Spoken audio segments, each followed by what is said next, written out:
উনি দেশ থেকে আমাদের সাথে প্রতারণা করছে। আর আপন ভাই গেলে তোমরা যাইতে পারবে নাকি? তখন তারা ওইখানে নেওয়ার জন্য ব্যর্থ হয় বারবার। 8-9 মাস পর আমাদের বলতেছে যে তোমরা রাশিয়াতে যাও। তো আমরা চিন্তা করছি যে জায়গায় দালালের আপন ভাই যাবে তারা হয়তো খারাপ জায়গায় দিবে না। ওইখান থেকে এক ক্যাম্প থেকে আরেক ক্যাম্পে নিছে 3 দিন। তারপরে বলতেছে যে 20 লক্ষ টাকার একটা অফার আছে। কান্নাকাটি করতেছে, সে আমার আপন সুমন কান্নাকাটি করতেছে, বা এইখানে আইসো না, এইখানে তো আমাদের দিয়ে ট্রেনিং করাইতেছে, আমাদেরকে পিস্তল গুলি করা শিখাইতেছে। দেশের একজন সেনাবাহিনী আমার কাছে আসছে, আইসা বলতেছে তোর আজকে যাইতে হবে। আমি বললাম আমি যাবো। পরের দিন আসছে, তুই যাবি না কেন, তুই যাই যুদ্ধ কর। দালাল আমাদেরকে বলছে ওয়ার্ক পারমিট দিয়ে নিবে, কিন্তু উনি দেশ থেকে আমাদের সাথে প্রতারণা করছে। মূলত ওনার এক আপন ভাই আমাদের নরসিংদীর, তারে শুরু করছে আমাদের সাথে যে আমার আপন ভাই গেলে তোমরা যাইতে পারবে নাকি, তোমাদের সমস্যা কি? আমরা বিভিন্ন লোক বিভিন্ন দেশে যাওয়ার জন্য তাদেরকে আমরা টাকা দিচ্ছি। তখন তারা ওইখানে নেওয়ার জন্য ব্যর্থ হয় বারবার। 8-9 মাস পর আমাদের বলতেছে যে তোমরা রাশিয়াতে যাও। আরও যারা আছে তারা সবাই রাশিয়াতে যাবে, রাশিয়াতে ভালো স্যালারি। আর এইখানে আমার আপন ভাই, এই মহিলা ওনার ভাই, ও যাইতেছে, তোমার সমস্যা কি? তো আমরা চিন্তা করছি যে জায়গায় দালালের আপন ভাই যাবে তারা হয়তো খারাপ জায়গায় দিবে না। তার জন্য আমরা সকলে গেছি বিভিন্ন জায়গায়। সৌদিতে গেলে ও কয়েকজনের সাথে ঝগড়া মারতে যায়, এইগুলো মীমাংসা হয়েছে। তারপরে আমরা দালালের সাথে যোগাযোগ যদি সৌদিতে করি, উনি আমাকে বলে যে আমরা এইখান থেকে আমাদেরকে ওমরা ভিসা দিয়ে সৌদিতে নিছি, বললো 7 দিন থাকতে হবে। তারপর 2.5 মাস রাখছি। 2.5 মাস রাখার পর আমাদেরকে ট্যুরিস্ট ভিসা দিছে 1 মাসে রাশিয়া। 1 মাসের ভিসা দেওয়ার পর আমার ওইখানে 2 জন 1 জন করে ফ্লাইট দিছে, আমাদের 10 জনের। কয়েকজন নিচে মদিনাতে, জেদ্দা থেকে ফ্লাইট দিছে, আমারে নিয়ে গেছে রিয়াদে, আমার রিয়াদ থেকে ফ্লাইট দিছে। রিয়াদ থেকে ফ্লাইট দেওয়ার পর আমরা ফ্লাইটের আগের বিষয় হইলো একজন আসছে আমাদেরকে রিসিভ করছে। ওইখানের মেন হইলো ওদের নাকি সকলের বস শফিক বস, সে আসছে, তোদের ডলার আছে? হ্যাঁ, আমার এত ডলার শর্ট, আমার $200 দিছে, বাদ বাকি যাদের শর্ট তাদেরকে দিছে। দেওয়ার পর আয়সা বলতেছে ওইখানে গেলে তোমাদের যা অসুস্থ হবা এটার খরচটা আগে দিয়ে দিবে তোমাদেরকে। তারপর আমাদের সন্দেহ হয়, আমরা আবার দালালের সাথে যোগাযোগ করি, বলতেছে এরকম কিছুই নেই, তোমরা যাও ভালো হবে। আর তুইনরে কল দিলাম, দালালের ভাই, সে বলতেছে আকরাম আমরা আইসা পড়ছি, আমরা খুব ভালো আছি, তুমি আসতে পারো। সে আমাদের সকলের আগে ও গেছে রাশিয়াতে। সে যখন এইটা বলছে, তো সে যেহেতু ভালো আছে আমরাও যাই। তারপরে আমাদের সকলকে একসাথে ফ্লাইট দিচ্ছে। আমরা যেই বাকি 6 জন ছিলাম, 4 জন মদিনাতে নিছে, 2 জন রিয়াদে নিছে। ওইখান থেকে ফ্লাইট দেওয়ার পর আমরা ওই দেশে যাই। ওই দেশে যাওয়ার পর আমরা এমনিতে ভালোই ছিলাম। ওইখান থেকে এক ক্যাম্প থেকে আরেক ক্যাম্পে নিছে 3 দিন। ওইখানে আমাদেরকে তারপরে বলতেছে যে 20 লক্ষ টাকার একটা অফার আছে, তোমরা যদি ওই ক্যাম্পে 15 দিন ট্রেনিং করে জয়েন হও, বাধ্যতামূলক আমাদের ট্রেনিং করতেই হবে। তারপর দালালরে কল দিলাম, দালালে বলতেছে 15 দিন ট্রেনিং করো, তোমাদের কোনো সমস্যা নেই। আমরা ওর কথা মতন আমরা আরেক ক্যাম্পে গেলাম। ওইখানে যাওয়ার পর সকলকে কাট করে দিতেছে, যে টাকার কাটটা। এটা কি সেনাবাহিনীর ক্যাম্প ছিল? না, আমাদের সেনাবাহিনীর ক্যাম্প ছিল। তখন আমরা দালালের সাথে যোগাযোগ করি, স্যার আমাদের তো ক্যাম্পে রাখা হয়েছে। বলতেছে এইখানে তোমাদের সমস্যা নয়, তোমরা তো ক্লিনারের কাজে গেছো, আর ভালো না লাগলে অন্য কাজ করবে, এটা তোমাদের বিষয়, কিন্তু এইখানে তোমরা 15 দিন ট্রেনিং করবে। এটা বলার পরে কার্ডটা করছে 2টা কার্ড। একটা কার্ড দালাল নিয়ে গেছে, আর একটা কার্ড আমাদের কাছে দিছে। তখন আমার ভাই ঘরে বললাম যে কার 2টা, সব কিছুতে সন্দেহ মনে হইতেছে, আমরা না যাই। তখন তুহিন ওদেরকে নিষেধ করছে আমার সাথে যোগাযোগ করার জন্য, যাতে আমার সাথে কোনো যোগাযোগ না করে, ও সব ভালো জানে। আর আমার যারা গেছে তারা সকলে চিন্তা করছে সে হইল দালালের ভাই, আমরা তার সাথে গেলে ভালো থাকবো। সে যদি ওইখানে যাইতে পারে, আমরা যাইতে পারবো না কেন? তারপরে ওর সাথে সকলে গেছে, আমাদের 4 জনকে নিয়ে যায়নি। নিয়ে না যাওয়ার পর আমরা তাদের সাথে যোগাযোগ করি। আমিনুল, ওদের সাথে যোগাযোগ করে আমিনুল একদিন কল ধরছে, সে বলছে তারে দিয়ে নাকি কাজ করায়। এগুলো সকল তুইনে মিথ্যা কথা বলছে দালালের ভাই। সে কাজ করতেছে, খুব ভালো আছে। তারপর আমরাও যাওয়ার সিদ্ধান্ত নেই। আমাদের 4 জন রাখার পর একজনের ব্লাডে ইনফেকশন আছে, তার মেডিকেল আনফিট। সুলতান এসে বলতেছে তোরে আমি ফিট করে দিব, দরকার হয় আমার শরীর থেকে তোরে ফিট করে দিব, তারপরে তুই ক্যাম্পে যা। তারপরে সে যাবে না। আমার সাথে আরেকজন ছিল জাফর, সে, আমি, সোহান, আমরা 3 জনের কাগজ আসছে, আমরা পরশু যাব। তখন আমি সহ ওরা 2 জনও রেডি হয়, আমরা যাব। যাওয়ার পর সুলতান এসে বলতেছে আমরা যাব না, শুধু সোহান যাবে। তারপর সোহানকে না করার পর সোহান না করছে, বলতেছে না তোমার যেতেই হবে। সোহান বয়ে গেছে। যাওয়ার পর ওর সাথে একদিন যোগাযোগ করতে পারি নাই।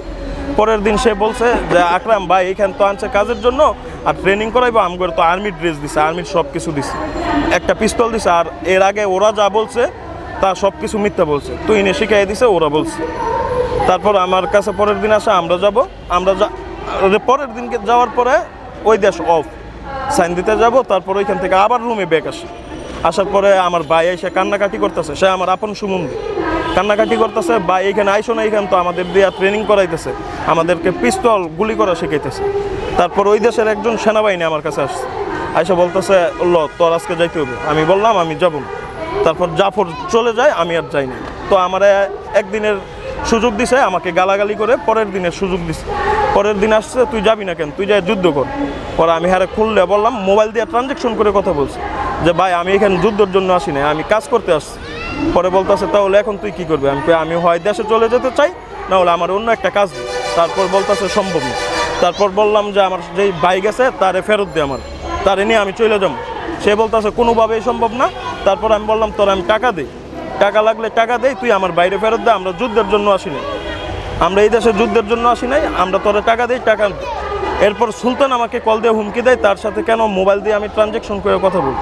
সে আমাকে এইরকম হুমকি দেওয়ার পরে ওই সেনাবাহিনী আমার সাথে আর কোনো যোগাযোগ করে নাই। সুলতান আমাকে কল দিয়ে নানান ধরনের হুমকি, আমাকে গুলি করে মেরে ফেলবে, এই সাগরে ভাসিয়ে দিবে। আরেকজন কল দিয়ে বলতেছে আমার ভিসা নাই, আমি ফাইজলামি করতেছি, তুই বেশি কথা বলিস, তোর আমরা দেখতেছি, আর তুই যদি এখান থেকে বাইর হস তোর 1 বছরের জেল হবে, তোর ভিসার মেয়াদ নেই। আমাদের ভিসার মেয়াদ শেষ হওয়ায় সে আমার এই হুমকি দিচ্ছে। তারপর আমি আমার এক চাচার সাথে যোগাযোগ করি, সে একজনের নাম্বার দেয়, আমি ওইখানে যাই। রেল স্টেশন পর্যন্ত যাওয়ার পর সে আমার ওইখান থেকে রিসিভ করে 10 দিন সে রাখে আমাকে। তা এই 10 দিনের মধ্যে আমি দালালের সাথে অনেক যোগাযোগ করে, আমার ভাই কান্নাকাটি করার পর আমার ভাই দালালের কাছে আসে, আমার ভাইয়ের ফ্যামিলি, আমার ভাইয়ের ফ্যামিলিরে এইরকমভাবে বলছে আমার ফ্যামিলি 2.5 লক্ষ টাকা দিতে আরও বাধ্য হয়েছে। আমি দালালের সাথে যোগাযোগ করলে সেও আমার কাছে 2.5 লক্ষ টাকা চায়। 2.5 লক্ষ টাকা না দিলে সে আমাদের দেশে আনবে না, আর 2.5 লক্ষ টাকা আমার ভাই যদি না দেয় তাহলে সে ক্যাম্প থেকে বাইর হতে পারবে না, তার ক্যাম্পে থাকতেই হবে। তারপর আমার ফ্যামিলি, সোহানের ফ্যামিলি টাকা দিছে 2.5 লক্ষ টাকা একদিনের মধ্যে আইনা দেওয়ার পর বলছে 24 ঘন্টার মধ্যে বাইর করে দেবে সোহানরে। তারপর সোহানরে বাইর করে নাই, ওরা 26 তারিখের একটা ডেট দিছে। তারপর এখন সকলে জানতে পারে যে ওইখানে যুদ্ধ, এখন কেউ না যাইতে চাইলে ওইখানে মারে, পিস্তলের পিছন দিয়া তাদের মাথায় মারে, বুকে মারে, ক্যাম্পে যাইতে হবে, মারধর করে। এই জন্য আমার ভাই ওরা গেছে। যাওয়ার পর আমরা জানি না, 3-4 দিন পরে একটা ভয়েস আছে মোবাইলে যে ওর দুলাভাই, ওরও শালা সম্বন্ধী, ওর দুলাভাই একটা ভয়েস দেয়, ওর শালা ওর কোলে মারা গেছে, এরকম একটা ভয়েস। আর যেই টাকাগুলো সম্পূর্ণ ওরা নিয়ে যায় আর কি, দালালরা 15 লাখ টাকা দালালরা নিয়ে যায়, কোনো টাকাই আমরা বাঙালিরা পাইনি। তারপর এখন ওরা কান্নাকাটি করতেছে, ওরা যাইবো না, যদি না যাইতে চায় তাইলে মাইরা জোর করে নিয়ে যায় ওই জায়গায়। যেতে হয়েছে ইউক্রেন পর্যন্ত এরকম? হ্যাঁ, ওদেরকে ইউক্রেনের ডোনেক্সে গেছে, যেই ভাই মারা গেছে তার বুকে গুলি লেগে মারা গেছে সে।